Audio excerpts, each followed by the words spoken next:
So most welcome all of you guys. चलिए start किया जाता है। आपके घड़ी के बज चुके हैं 3:30 PM। सो आप फटाफट से आ जाएंगे और जितने भी गाइस यहाँ पे जुड़े हुए हैं most welcome all of you. Come on guys फटाफट से आ जाएंगे आप लोग। चलिए स्टार्ट किया जाए फिर। आज जो सेशन होगा गाइस 28 इट्स मीन्स आपका जो प्रीवियस से चल रहा है वो तो 28 होगा, बट यहाँ पे चैप्टर 1 आपका उसका चैप्टर 1 का part first it's means class first रहने वाला है गाइस।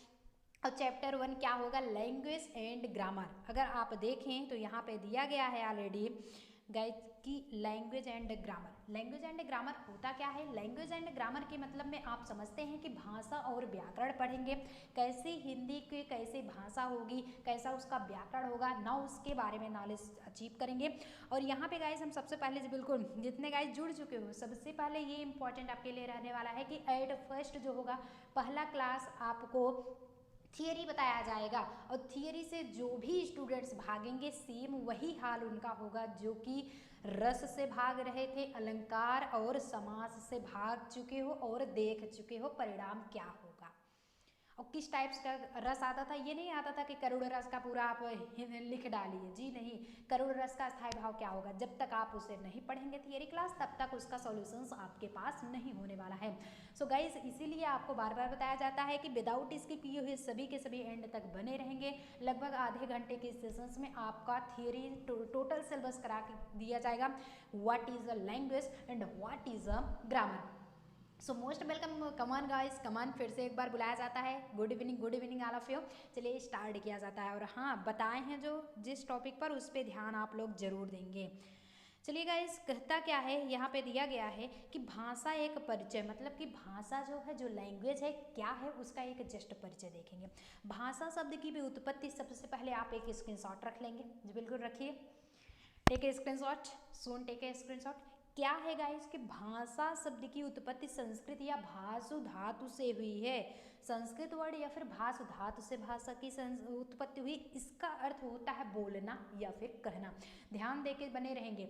नाउ जब तक आप नहीं पढ़ेंगे तब तक आपको नहीं समझ में आएगा। और जो स्किप कर रहे हो ना, जो गाइज स्किप कर रहे हैं बाद में वही परिणाम होगा जो कि रस अलंकार और छंद वगैरह वगैरह समाज सब कुछ क्लियर करके आ गए हो। भाषा अभिव्यक्ति का माध्यम होता है, मतलब कोई भी चीज़ आप अभिव्यक्त करते हो, बताते हो। भाषा ध्वनि वाक्य और अर्थ भाषा के अवयव हैं। हम ध्वनि तथा वर्ड शब्दों के रूप को संप्रेषण कर पूर्ण करते हैं। बाकी संप्रेषण की प्रक्रिया में शब्दों का अर्थ मूल रूप से संप्रेष्य होता है, मतलब कि आप जो कोई भी चीज़ बता रहे हो एक लैंग्वेज के आधार पे बता रहे हो। कोई भी सेंटेंस कहा जा रहा है तो एक लैंग्वेज होता है, जैसे ब्रज भाषा हो गया, खड़ी बोली हो गया, मतलब अलग अलग एक भाषा होती है। इस प्रकार अभिव्यक्त संप्रेषण अथवा अर्थ के रूप व्यक्त हैं। वस्तुतः भाषा वह माध्यम है, आपका डेफिनेशन यहीं से स्टार्ट होता है गाइस। वस्तुतः कहेंगे भाषा वह माध्यम है जिसके द्वारा मनुष्य अपने भाव विचारों और संवेदनाओं को संप्रेषित कर सकता है। इट्स मीन्स व्यक्त कर सकता है, वो भाषा कहलाती है। भाषा वह माध्यम है जिसके माध्यम से व्यक्ति जो है क्या कर सकता है, मनुष्य अपने भाव विचारों अथवा संवेदनाओं को जो इंटरनली जो प्रोसेस है उसको बता सकता है, अभिव्यक्त कर सकता है, संप्रेषित कर सकता है, वह माध्यम लैंग्वेज कहलाती है। नाउ क्लियर हुआ मैटर। अब क्या होता है कि किसके द्वारा नाउ सिद्ध किया गया, सबका अलग अलग मतलब कि यहाँ पे विचार भी है। तो कामता प्रसाद गुरु के अनुसार क्या है कि भाषा वह साधन है जिसके द्वारा मनुष्य अपने विचार को दूसरों तक, मतलब आप बोल रहे हो अगले तक भली भांति प्रकट कर सकता है, वो क्या होता है, तथा दूसरे के विचारों को भी स्पष्ट रूप से अपने को समझा सकता है, वह भाषा होता है। भाषा का यह रूप उच्चारण तथा लिपि के प्रति बताया जाता है। मैटर क्लियर हो गया। तो अतः भाषा वह माध्यम है जिसके माध्यम से हम अपने मनोभावों को दूसरों तक और दूसरे के मनोभावों को अपने तक पहुंचा सकते हैं। अथवा भाषा वह माध्यम होता है गाइज कि जो है मनुष्य अपने भाव विचारों को संप्रेषित करता है, अभिव्यक्त करता है। लाइक सेशंस तुरंत शेयर कर दीजिए फटाफट से, जिससे कि फ्री ऑफ कोर्स जी बिल्कुल शेयर कर रहे हो। देख रहे हैं इतने गाइस जुड़े हुए लेकिन थम्सअप नहीं दे रहे हो यार। थम्सअप तो करते चलिए, अपनी इस फैमिली को थम्सअप देते चलेंगे। और साथ साथ अगर गाइस बताएं तो यहाँ पे बहुत ही इंपॉर्टेंट सेशन चल रहा है, यहाँ पे बहुत ही इंपॉर्टेंट सेशन। अगर आप पढ़े नहीं रहेंगे थियरी से जो स्किप करेगा हाल उनका आप परिणाम पहले ही देख चुके हो। अब चलिए गाइज, होता क्या है कि भाषा कितने टाइप्स की होती है, कि भारत में भाषा कितने रूप में विद्यमान है, क्षेत्रीय, परिनिष्ठित और राष्ट्रभाषा, 3 रूप में। आपका है क्या, क्षेत्रीय, परिनिष्ठित और राष्ट्रीय राष्ट्रभाषा। क्षेत्रीय बोलियां किसे कहते हैं, जैसे कि कोई क्षेत्र में बोला जाता है, गांव वगैरह में। परिनिष्ठित क्या होता है, थोड़ा सा उससे और ऊपर। राष्ट्रभाषा क्या होता है, जो राज्य स्तर की भाषाएं होती हैं। कैसे होगा कि क्षेत्रीय बोलियां ऑलरेडी गाइज होता है भाषा के जिस रूप का प्रयोग, भाषा सभी है लेकिन उसका प्रयोग सामान्य जनता या सामान्य समूह या फिर घरों में किया जाता है, उसे बोली कहते हैं। कि आपकी किस तरह की बोली है, वो भाषा का ही एक रूप होता है। भारत में 436 से अधिक बोलियां बोली जाती हैं। मैटर क्लियर हुआ। अब यहीं पे चलिए बात करते हैं सेकंड, यानी कि परिनिष्ठित गाइड क्या होता है, जब कोई बोली या भाषा व्याकरणिक सांचे में ढलकर, यानी कि जब वो व्याकरण का माध्यम ले लेती है। आप घरों में कोई भाषा बोलते हो तो क्या बाहर जाने पे भी वही भाषा बोलोगे, जी नहीं, चेंज होगा ना। तो आप जो घरों में बोल रहे हैं बोलियां, वो तो आपका क्षेत्रीय यानी कि सामान्य बोलियां हो गए। अगर वही सामान्य बोली व्याकरण का भी साथ ले, दोनों से आपकी फ्रेंडशिप हो जाए, तो वो भाषा परिनिष्ठित बन जाती है। व्यवस्थित रूप ग्रहण कर ले तो उसे परिनिष्ठित भाषा का दर्जा मिलता है। खड़ी बोली हिंदी व्याकरणिक ढांचे में ढलकर परिनिष्ठित हिंदी के रूप में आज हमारे सामने है। समझ में आ गया, खड़ी बोली कैसा है, आपकी बोली और व्याकरण दोनों को मिला जुला करके आपका परिनिष्ठित भाषा बन गया है। चलिए थर्ड पे आ जाते हैं, राष्ट्रभाषा। सो अभी क्षेत्रीय बोली हुई, परिनिष्ठित हो गए, अब नाउ राष्ट्रभाषा। स्किप नहीं करोगे, और जितने भी गाइस जुड़ चुके हो well done, well done guys, फटाफट से जुड़े रहेंगे। थियरी क्लास चढ़ेंगे, क्योंकि पहला क्लास जो होगा भाषा और व्याकरण का, पहला थियरी होगा। सेकंड जो क्लास होगा 2-4 एग्जाम्पल्स आपको समझाने के लिए हम लास्ट में बताएंगे गाइस, ऐसा नहीं है, लेकिन लास्ट में यानी कि दूसरा जब सेशन स्टार्ट होगा इसी क्लासेस का, तो उसमें जो है क्वेश्चन आंसर सॉल्व कराएंगे। तो उसमें नहीं है, जब तक आपको ये नहीं नॉलेज होगा तब तक क्वेश्चन आंसर नहीं सॉल्व कर सकते। अगर थियरी आपको नॉलेज होगी गाइस, तो आप जो है क्वेश्चन आंसर अपने आप से कोई भी पूछ लिया जाता है। अगर यहीं पे पूछ लिया जाता है कि किसे जो है व्याकरण ढांचे में बनाया जाता है, तो खड़ी बोली को आंसर अपने में भी, आंसर में भी आप क्वेश्चन बना सकते हो, आंसर दे देंगे, ये होता है। राष्ट्रभाषा क्या है गाइज, किसी भी देश की परिनिष्ठित भाषा। जब किसी भी देश में जब खड़ी बोली बोली जा रही है, परिनिष्ठित भाषा है, व्यापक रूप से बहुसंख्यक जनता के सांस्कृतिक और राजनीतिक व्यवहार के रूप में सामने आती है, तो वो राष्ट्रभाषा। हमने बता भी दिया था, राज्य स्तर पे बोले जाने वाले, मतलब कि पहले क्षेत्रीय फिर परिनिष्ठित, जो व्याकरण का रूप साथ में ले लेती है, तब दोनों को मिला करके सांस्कृतिक और राजनेताओं यानी कि राजनीतिक व्यवहार में ढल जाने वाली वो भाषा राष्ट्रभाषा के स्तर पे आ जाती है। नाउ क्लियर हो रहे हैं? Like the sessions and share the sessions, तुरंत फटाफट से। चलिए गाइज, चलिए, और जो गाइज नए हैं वो क्या करेंगे, चैनल को सब्सक्राइब करके बेल आइकन भी प्रेस कर देंगे, जिससे कि रोजाना उन्हें न्यू अपडेट्स मिलता रहेगा। गाइज अब तो ये हो गई भाषा के रूप में। अब हिंदी भाषा का विकास कैसे हुआ है, कि in which conditions development of a Hindi language, कैसे जो है किस कंडीशंस में हिंदी भाषा का विकास हुआ। चलिए गाइज ये देखते हैं।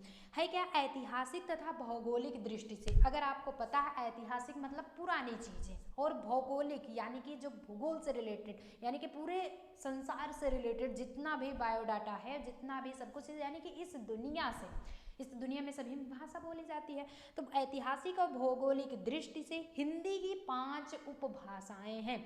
अभी तक हम देखे थे भारत में 3 नहीं बोली जाती है, भारत में तो 346, ये देखिए 436, एक सेकंड गाइस, भारत में 436 से अधिक बोलियां बोली जाती हैं, भाषा की बात कर रहा है। लेकिन यहीं पे जब आगे की बात आई आपकी, है क्या कि भारत में भाषा के 3 रूप विद्यमान हैं। भारत में भाषा के 3 रूप विद्यमान, क्षेत्रीय, परिनिष्ठित, राष्ट्रभाषा। लेकिन उपभाषा पे गाइस जब हम यहीं चलते हैं, विकास कैसे हुआ उसके उपभाषा पे, तो ऐतिहासिक और भौगोलिक दृष्टि से हिंदी की 5 उपभाषाएं हैं। कौन कौन से ये हैं, एक तो है आपका राजस्थानी हिंदी, एक हिंदी तो है सब कुछ, लेकिन एक राजस्थानी हिंदी है, दूसरा पश्चिमी हिंदी है, और तीसरा जो गाइज होगा आपका पूर्वी हिंदी। पहले राजस्थानी, फिर पश्चिम दिशा से याद कर लीजिए, पश्चिमी, पूर्वी, पूर्वी हुआ, बिहारी हिंदी, फिर से पहाड़ी हिंदी।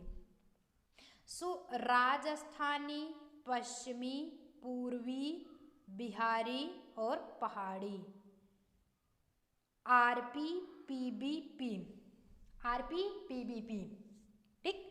तो ऐसा कुछ होगा आपका फार्मूलाज कि राजस्थानी, पश्चिमी, पूर्वी, बिहारी और पहाड़ी, ये है 5 उपभाषाएं। तो इसके विस्तार तथा अंतर्निहित बोलियों को अग्रलिखित सारणी द्वारा बताया जाता है गाइज। और सारणी आपकी क्या है, टेक ए स्क्रीनशॉट, सुन टेक ए स्क्रीनशॉट। सभी गाइज रख रहे हो, समझ में आ रहा? 9 सेशंस में कोई भी प्रॉब्लम हो तो अभी गाइज अपना सॉल्व करते रहो, बिल्कुल जी, बहुत बढ़िया। Thank you all of you, जितने भी गाइज जुड़े हुए, वेल डन वेल डन। चलिए फटाफट से एंड तक जुड़े रहेंगे यार, सेशंस को थम्सअप भी करते चलिए ना।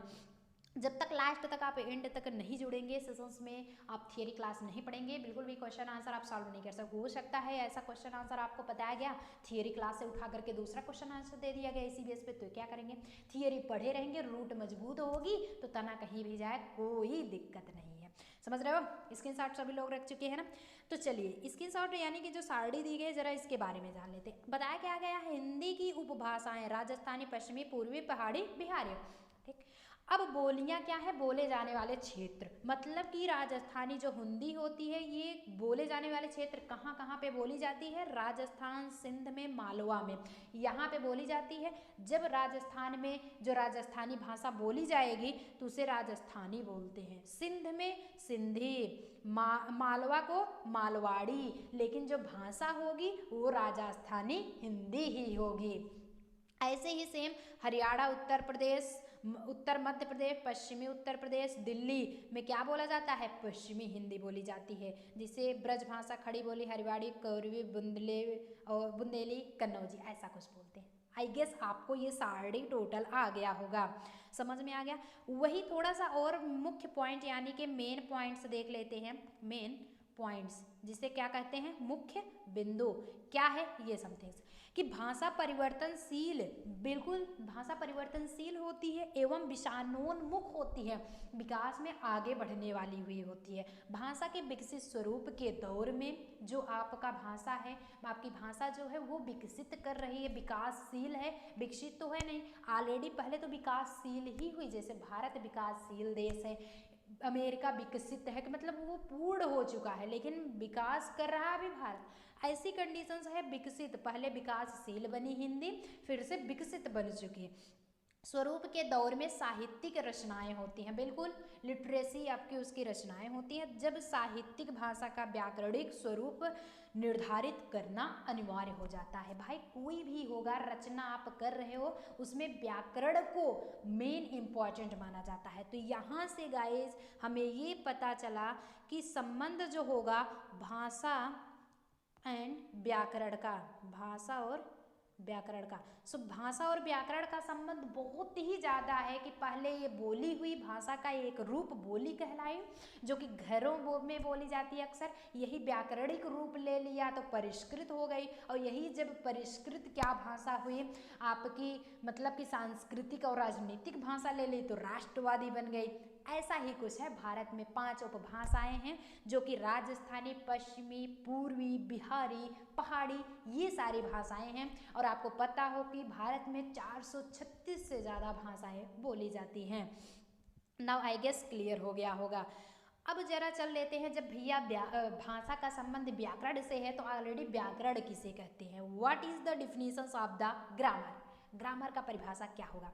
समझ मजा आ रहा है, पढ़ने में अच्छा लग रहा है? चलिए व्याकरण क्या होता है? व्याकरण वह प्रवृत्ति है, मतलब कि वह रूप है जिसके द्वारा भाषा का विश्लेषण, भाई विश्लेषण क्या होता है? उसका निष्कर्ष, उसके मानक रूप को स्थिर किया जाता है, उसका जो रूप है उसको कन्फर्म किया जाता है कि भैया इसका यही रूप होगा, यही सिद्ध होगा, यही सही रूप होगा। तो किसके माध्यम से भाषा को सिद्ध किया जाता है? व्याकरण के माध्यम से। तो भाषा वह प्रवृत्ति है जिसके द्वारा भाषा का विश्लेषण तथा उसके मानक रूप को सिद्ध किया जाता है। किसी भाषा के बोलने तथा लिखने के नियमों की सुव्यवस्था पद्धति व्याकरण कहलाती है। चलिए गाइस, यहाँ से यहाँ तक आपकी डिफिनीशन बन जाती है कि किसी भाषा के बोलने, कोई भाषा आप बोल रहे हो, लिख रहे हो, उसके नियमों की, उसकी प्रवृत्ति को व्यवस्थित यानी कि मैनेजमेंट सिस्टम कंडीशन क्या होती है? ग्रामर कहलाती है।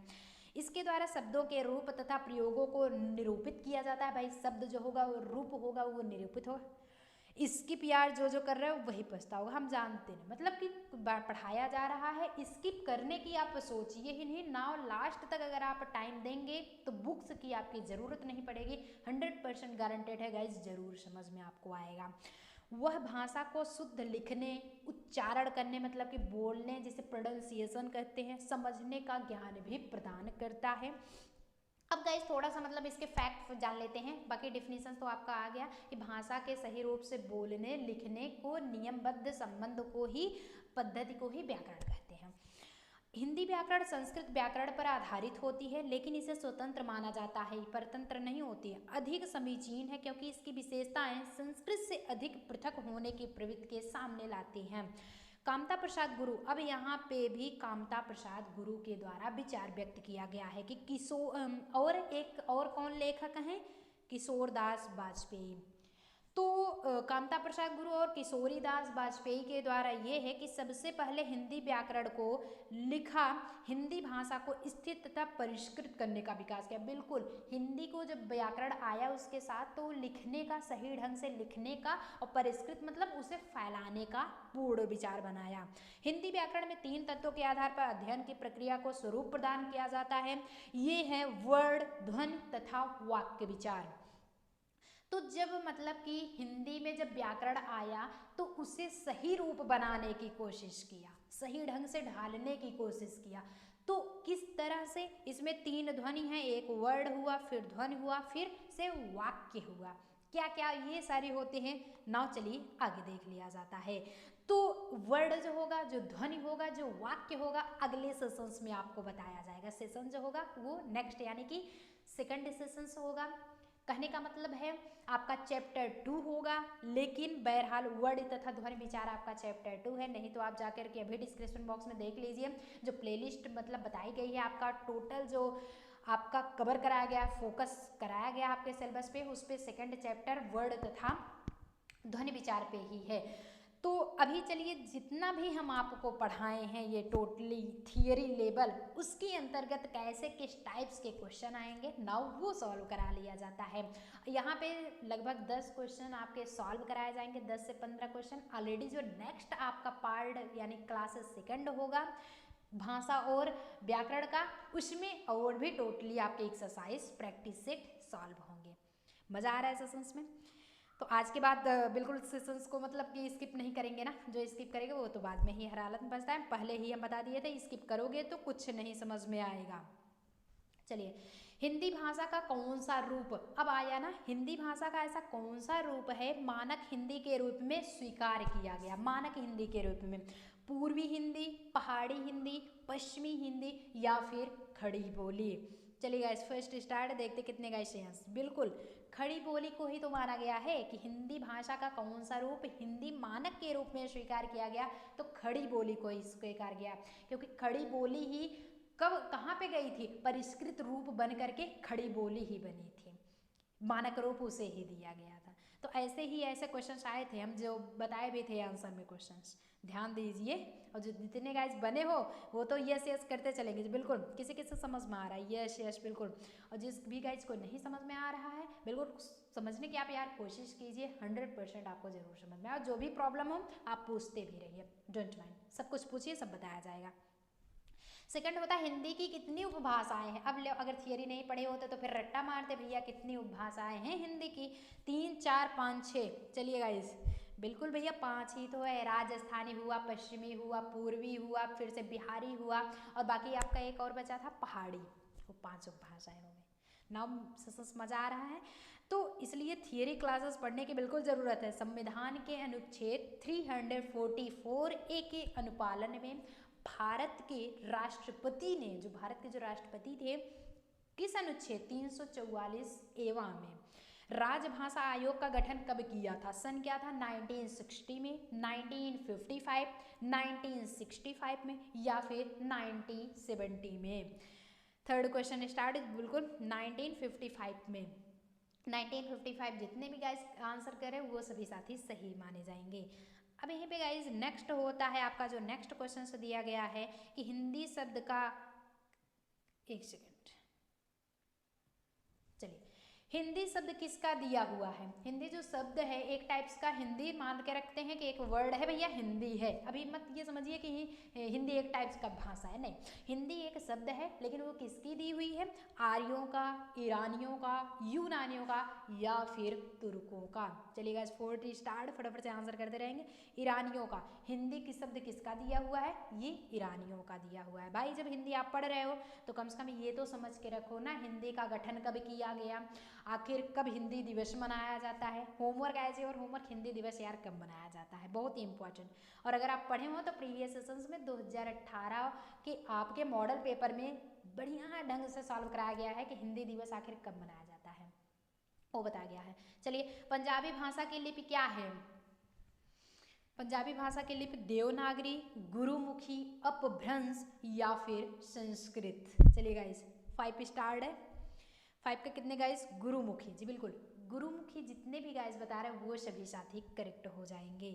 अब यहीं पे नेक्स्ट होता है 6 स्टार्ट है कि हिंदी किस अनुच्छेद के तहत राष्ट्रभाषा कहलाई? हिंदी जो है आखिर किस अनुच्छेद के तहत वो राष्ट्रभाषा का निर्माण, पहले तो परिष्कृत बनी फिर राष्ट्रभाषा, लेकिन कब बनी? 343 में, 346 में अनुच्छेद या फिर 356, 360 के अंतर्गत। चलिए 6 स्टार्ट, देखते कितने गाइस सही आंसर करते हैं। बिल्कुल 343। जब भी आपसे पूछा जाए कि हिंदी जो है मतलब कि राष्ट्रभाषा कब कहलाई किस अनुच्छेद के अनुसार? 343 अनुच्छेद। ध्यान दीजिए सिविक्स के भी क्वेश्चंस बन सकते हैं, सिविक्स के भी, सिविक्स क्वेश्चन नागरिक शास्त्र।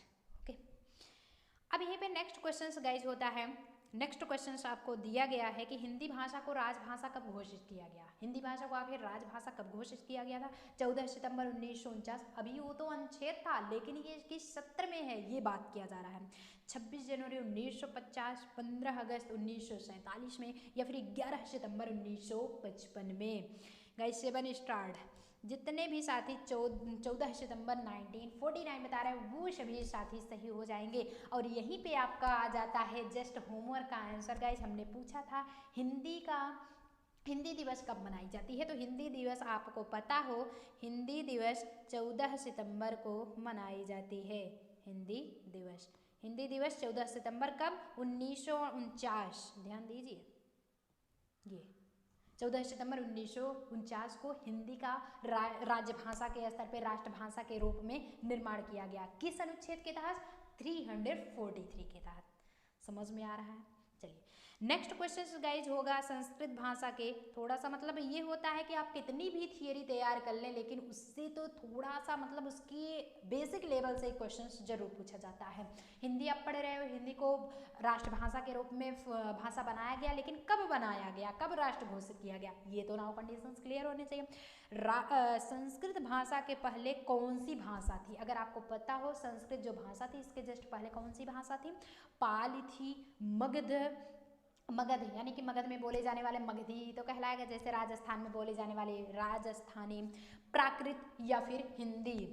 चलिए 8 क्वेश्चन स्टार्ट, देखते हैं कितने गाइस सही। बिल्कुल प्राकृत थी, प्राकृत बहुत ही पुरानी थी, तो संस्कृत भाषा के पहले प्राकृत ही लैंग्वेज बोली जाती थी।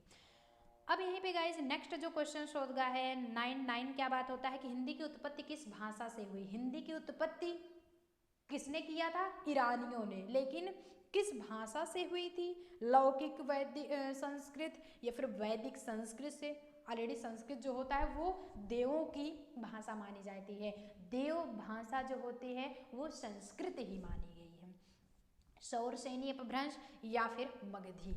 चलिए देखते हैं गाइस, किसी क्विज से ये कम नहीं है, किसी भी क्विज से ये कम नहीं होता है। यहाँ पे होता है आपके क्वेश्चंस वैसे सेम दिए गए होते हैं, ऑप्शंस आपको चूज करना होता है जो कि चैट सेक्शंस में चेक करते रहेंगे।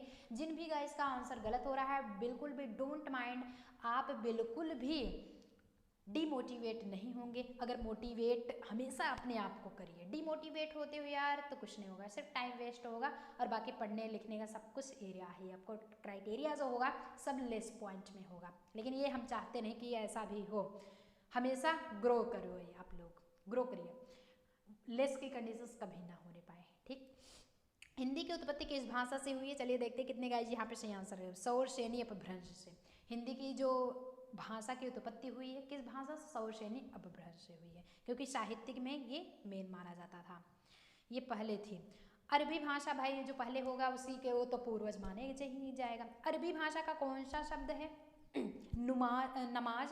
कहने का मतलब है ये जो वर्ड चारों दिए गए हैं, ये इसमें से इन चारों वर्ड में अरबी भाषा कौन सा है? अरबी भाषा का वर्ड कौन है? गुनाह है, नमाज है, दीदार है या फिर गवाह है। गवाह यानी विटनेस, दीदार मतलब आप दर्शन कर रहे हो, गुनाह मतलब आप कोई अपराध किए हो, नमाज मतलब होता है जो मोहम्मदम पढ़ते हैं, मतलब कि भगवान के प्रति उनका जो आस्था होता है, पूजा किया जाता है, नमाज कहलाता है। 10 बिल्कुल गुनाह। अरबी भाषा का कौन सा शब्द होता है? गुनाह। यहाँ पे दीदार मतलब कि गवाह है तो ये तो हिंदी ही है, लेकिन नमाज जो है ये उर्दू है, समझ रहे हो। लेकिन यहीं पे गुनाह हो जाता है, गुनाह मतलब गलती, गलती तो सेम है, मतलब कि पर्यायवाची एक दूसरे का है, लेकिन गलती आपकी हिंदी है, लेकिन ये गुनाह जो होता है वो अरबी भाषा है। सच मज़ा आ रहा है? चले पढ़ने में 11 आ जाता है भैया, बहुत ही इम्पोर्टेंट है, ये ध्यान दीजिए, मतलब कि हर बार पूछा जाने वाला। सरस्वती पत्रिका के संपादक कौन थे? नहीं तो पक्का है आप नोट कर लीजिए, आएगा जरूर ये क्वेश्चन। श्याम सुंदर दास, महावीर प्रसाद द्विवेदी, रामचंद्र शुक्ल या फिर प्रताप नारायण मिश्र। चलिए गाइस, सो आंसर करते रहेंगे, क्विज के जैसा ही इंटरेस्टिंग रखिए, इसमें इंटरेस्ट रखिए। महावीर प्रसाद द्विवेदी, तो सरस्वती पत्रिका के संपादक कौन थे? महावीर प्रसाद द्विवेदी जी थे। अब यहीं पे गाइज नेक्स्ट जो टर्म होता है, नेक्स्ट बताया गया है आपका कि रिक्शा किस भाषा का शब्द है? रिक्शा जो है किस भाषा का शब्द है? चीनी, रूसी, जापानी या फिर जर्मनी। चलिए गाइज 12 स्टार्ट है, देते रहेंगे आंसर। जापानी। जो रिक्शा पूछा जाता है, रिक्शा चलाने वाला नहीं होता है, वो रिक्शा चालक होता है, बट रिक्शा जो है वो वर्ड जापानी वर्ड है। अब यहीं पे गाइस 13 स्टार्ट हो रहा है, सो सेशंस मजा आ रहा है ना? लाइक करते चलिए, थम्स अप भी करते चलिए, बताते भी चलिए सेशंस कैसा लग रहा है, सेशन कैसा लग रहा है। बढ़िया। नाउ जितने भी गाइस जुड़े हो एंड तक बने रहिए, और भी गाइस सभी मोस्ट वेलकम है, आके आप लोग आकर के जुड़िए नाउ सेशंस में, फ्री ऑफ कोर्स आप लोग अब बेनिफिट उठाइए। 13 स्टार्ट होता है कि अंग्रेजी शब्द जो है ड्राफ्टिंग का भारत सरकार द्वारा, अंग्रेजी शब्द ड्राफ्टिंग का भारत सरकार द्वारा स्वीकृति हिंदी अनुवाद होगा। क्या होगा? कि टिप्पण, आरोपण, प्रस्ताव या फिर प्रारूपण। चलिए गाइस 13 स्टार्ट है, आप फटाफट से आंसर करते रहेंगे। डी, बिल्कुल सॉरी भैया, डी प्रारूपण। अंग्रेजी शब्द जो ड्राफ्टिंग होता है का भारत सरकार द्वारा स्वीकृति हिंदी अनुवाद क्या होगा? प्रारूपण होगा। उसका प्रारूप कैसा होगा? प्रारूप मतलब जानते हो ना, इतना तो पता ही होना चाहिए, प्रारूप। अब 14 स्टार्ट होता है, शब्द किसे कहते हैं? शब्द किसे कहते हैं? एक या एक से अधिक सार्थक वर्ण शब्द समूह को, एक या एक से अधिक वर्णों के मेल को, ध्वनि की छोटी इकाइयों को या फिर भाषा की सबसे छोटी इकाइयों को। दिया गया है, क्वेश्चंस के ऑप्शंस आपके दिए गए हैं, देखते हैं कितने गाइस यहाँ पे करेक्ट आंसर देते हैं। जितने भी हमारे सभी प्रिय साथी ऑप्शन नंबर ए कर रहे हैं वो सभी साथी सही हो जाएंगे। एक या एक से अधिक सार्थक वर्ड समूहों को शब्द कहते हैं। जैसे आपका हुआ विद्यालय ना, तो वी प्लस द्या प्लस ल प्लस या, तो मिला करके क्या बन जाता है? विद्यालय। हुआ ना? तो ए हुआ वर्ड, ये सारे हैं वर्ड, और ये एक बन गया शब्द। और शब्दों के मेल को यानी कि वर्डों के मेल को शब्द, जो ध्वनियाँ होती हैं ना, ध्वनियों के मेल को वर्ड आके ऑलरेडी कहते हैं, और वर्डों के मेल को शब्द, और शब्दों के मेल को एक वाक्य बना दिया जाता है।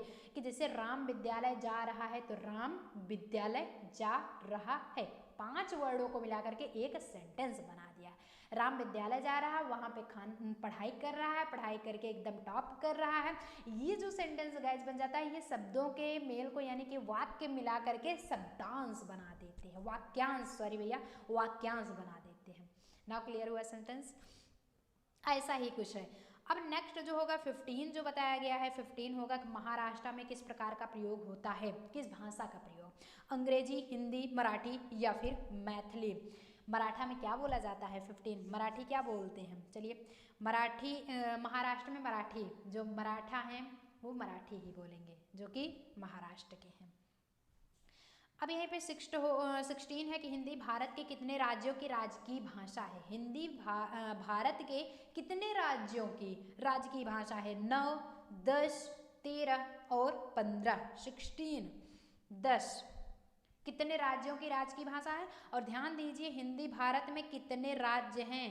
कितने राज्य हैं ये एज योर होमवर्क नोट कर लीजिए। कितने राज्य हैं होमवर्क है, और बाकी कितने राज्यों के राजकीय भाषा है तो वो याद रखिए 10 है। तो बीच बीच में 2 क्वेश्चंस मिल गया ना, तो ऐसे ऐसे क्वेश्चंस मिलते हैं। फटाफट से आंसर करते रहेंगे, मेन कमेंट बॉक्स में आंसर कीजिए। और जितने भी गाइस अभी लाइव चैट करके बता रहे थे बहुत बढ़िया, बहुत अच्छी बात, वेरी गुड। आप लोग मेहनत करते रहिए, ऐसे ही आगे आप लोग बढ़ते रहेंगे। यहीं पे गाइस 17 होता है संविधान के किस अनुच्छेद में हिंदी को राजभाषा माना गया? अभी अभी जस्ट बताया गया था कि नहीं? अनुच्छेद कौन से? 343, 352, 356 या फिर 370? चलिए गाइस बिल्कुल अनुच्छेद 343 के तहत जो है संविधान में हिंदी को राजभाषा माना गया। गठन कब किया गया था? 14 सितंबर 1949 को यूरानियों के द्वारा। ये कंडीशंस हो रहे हैं और कुछ है? लगभग कंप्लीट हो गया था। अब है नेक्स्ट, किसने कहा था कि शब्द की ज्योति, जो शब्द है उसकी ज्योति जो है न जली होती तो विश्व अंधकारमय होता। शब्द की ज्योति अगर न जली हुई होती तो विश्व अंधकारमय होता। महर्षि दंडी, बिल्कुल है भैया, जब आपको नॉलेज नहीं होगा तो आप प्रकाशमान नहीं बनेंगे, आप उन्नति नहीं कर सकेंगे। महर्षि दंडी, आचार्य शुक्ल, भरत मुनि या फिर आचार्य द्विवेदी? चलिए 18 का देखते हैं कितने गाइस ये आंसर करते हैं। महर्षि दंडी के द्वारा ये कथन कहा गया था, तो इम्पोर्टेंट है आपके लिए, तो पढ़ते चलेंगे। और साथ ही पाणिनि की रचना का क्या नाम है? Important questions. पाणिनि की रचना का क्या नाम है? वेदांग ज्योतिष, अष्टाध्यायी, अर्थशास्त्र या फिर नाट्यशास्त्र? जी बिल्कुल 19 स्टार्ट है, जितने भी साथी अष्टाध्यायी बता रहे हैं वो सभी साथी करेक्ट हो जाएंगे। अब यहीं पे गाइस नेक्स्ट होता है, अब चलेगा आपका मतलब कि नेक्स्ट वाला, ये समझ में आया? 50, 21।